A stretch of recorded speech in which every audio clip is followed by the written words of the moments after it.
Hello friends, welcome to our channel. Today we are studying class 9 chapter number 2 of economics.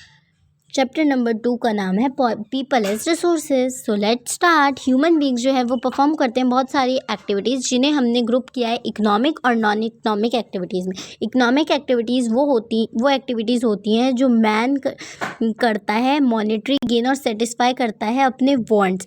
Activity जो होती है workers की, farmer की, shopkeepers की, manufacturers की, डॉक्टर्स की, लॉयर्स की, टैक्सी ड्राइवर्स की, ये सब इस कैटेगरी में आती है। अब नॉन इकोनॉमिक एक्टिविटीज़ कौन सी होती है मैं आपको बताती हूँ। नॉन इकोनॉमिक एक्टिविटीज़ वो होती हैं जो मॉनेटरी गेन के लिए होती है और इन्हें अनपेड एक्टिविटीज़ कहते हैं, जैसे कि पूजा पाठ, हाउस कीपिंग जो होता है वुमेंस करती हैं, और पुअर और डिसेबल की हेल्प करना, ये नॉन इकोनॉमिक एक्टिविटीज़ होती हैं।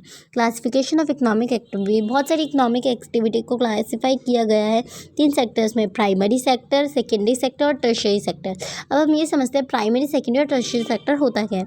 जो प्राइमरी सेक्टर है उसमें एग्रीकल्चर, फॉरेस्ट्री और animal husbandry, fishing, poultry, farming and mining भी आता है इनमें। और जो दूसरा सेक्टर है उसमें गुड प्रोड्यूस होता है एक्सप्लॉइट करके नेचर को। जो सेकेंडरी सेक्टर है उसमें मैन्युफैक्चरिंग की जाती है, कंस्ट्रक्शन होता है एक्टिविटीज़ का। और जो टर्शियरी सेक्टर है उसे सर्विस सेक्टर भी कहते हैं, और ये प्रोड्यूस करता है अलग अलग टाइप की सर्विसेज। इसमें सिर्फ सर्विसेज दी जाती है और कोई गुड प्रोड्यूस नहीं होता है इसमें टर्शियरी सेक्टर में, जैसे कि transport, education, banking, insurance, health and tourism, ये सब हमारे टर्शियरी सेक्टर में आते हैं। अब मार्केट एक्टिविटीज़ और नॉन मार्केट एक्टिविटीज़ के बारे में पढ़ते हैं। जो इकोनॉमिक एक्टिविटीज़ होती है जैसे कि production of goods and services होता है इकोनॉमिक एक्टिविटीज़ में, और इन्हें मार्केट एक्टिविटीज़ और नॉन मार्केट एक्टिविटीज़ में क्लासीफाई किया गया है। जो मार्केट एक्टिविटीज़ होती है वो आर परफॉर्म फॉर रिम्यूनरेशन के लिए परफॉर्म की जाती है। नॉन मार्केट एक्टिविटीज़ है वो अपने सेल्फ कंजम्पशन के लिए परफॉर्म की जाती है। जो एक्टिविटीज़ है जैसे कि women's generally look after domestic, जैसे कि खाना बनाती है वुमेंस, कपड़े धोती हैं, बर्तन मांजती हैं, और घर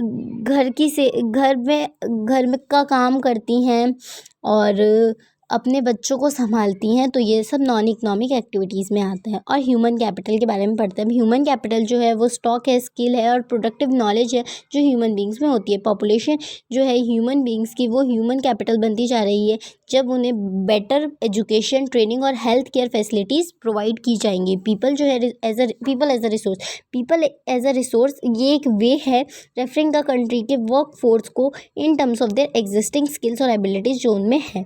अब ह्यूमन कैपिटल फॉर्मेशन, जब एग्जिस्टिंग ह्यूमन रिसोर्स जो है हमारे ह्यूमंस हैं डेवलप करेंगे, स्पेंड करेंगे अपना वर्क फोर्स और ज़्यादा एजुकेटेड और हेल्दी बनेंगे, तो ये ह्यूमन कैपिटल फॉर्मेशन होता है। अब क्वालिटी ऑफ पॉपुलेशन, क्वालिटी जो है अब पॉपुलेशन की वो डिपेंड होती है लिटरेसी रेट पे, लाइफ एक्सपेक्टेंसी पे और स्किल्स जो उनके अंदर होती है पीपल जो होते हैं कंट्री के। अब रोल ऑफ एजुकेशन, एजुकेशन का क्या रोल है। एजुकेशन जो है वो मोस्ट इंपॉर्टेंट कंपोनेंट है ह्यूमन रिसोर्स डेवलपमेंट में।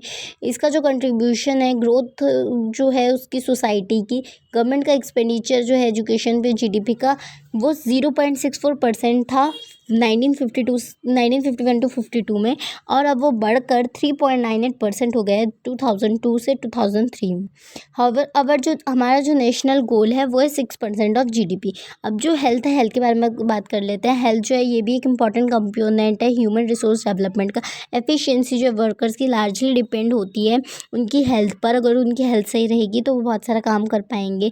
ये कंसिडरेबल इम्प्रूवमेंट है कंट्री के हेल्थ स्टैंडर्ड पे। जो लाइफ एक्सपेक्टेंसी होती है वो at the time of birth पे 37.2% थी 1951 में, और अब 63.9% हो गई, 9 ईयर्स हो गई है 2001 में। पहले जो था मतलब लाइफ एक्सपेक्टेंसी रेट वो होता है जैसे कि कितना बंदा जिएगा, पहले था 37.2 ईयर्स और अब वो बढ़ के 63.9 ईयर्स हो गए 2001 में। सिमिलरली जो इन्फेंट मॉर्टेलिटी रेट है वो नीचे आ गया है 147 से 70 तक इस सेम पीरियड में। जो इन्फेंट मॉर्टेलिटी रेट जो होता है, जैसे कि जो छोटे बच्चे मर जाते हैं, 1 साल से छोटे बच्चे मर जाते हैं, तो वो इन्फेंट मॉर्टेलिटी रेट कहलाता है। अब अनएम्प्लॉयमेंट वो कंडीशन है जब कोई काम करना चाहता हो पर उसे काम ना मिल रहा हो, उसे जॉब ना मिल रही हो। जब हम अनएम्प्लॉयड पीपल काम करते हैं तो हम एज ग्रुप उसमें देखते हैं 15 टू 59 ईयर्स। जो चिल्ड्रन 15 साल से छोटे हैं एज में और जो बड़े हैं 60 साल से, उन्हें अनएम्प्लॉयड काउंट नहीं किया जाता। नेचर जो है अनएम्प्लॉयमेंट का इंडिया में, सीजनल अनएम्प्लॉयमेंट भी होता है। सीजनल अनएम्प्लॉयमेंट मतलब कुछ टाइम, साल के कुछ टाइम में उन्हें काम मिलता है, कुछ टाइम में नहीं मिलता है। जैसे कि जो फार्मिंग एक्टिविटीज़ में होता है, कभी मिलता है कभी नहीं मिलता। जब जो हार्वेस्टिंग सीजन होता है तब काम मिलता है, फिर उसके बाद में फार्म लेबरर्स यूजुअली फेस करते हैं ये प्रॉब्लम को। डिस्क्यूज्ड एम्प्लॉयमेंट, ये अनदर काइंड ऑफ एम्प्लॉयमेंट है जो रूरल एरियाज में पाई जाती है। इसमें ये प्रॉब्लम अराइज होती है, एक्सेसिव प्रेशर होता है पॉपुलेशन का एग्रीकल्चर पे। और जो डिस्क्यूज्ड एम्प्लॉयमेंट है, ये एक ऐसी सिचुएशन है जहाँ पर जो नंबर ऑफ़ वर्कर्स होते हैं जॉब में वो ज़्यादा होते हैं, जितने चाहिए उससे ज़्यादा होते हैं। उससे जो होता है उनका वर्क जो होता है आधा आधा बढ़ जाता है, जितना वो काम कर सकते हैं उससे कम करते हैं, और ज़्यादा लोग जो होते हैं घुसे हुए होते हैं उसी जॉब में। डिस्क्यूज्ड एम्प्लॉयमेंट में ही होता है।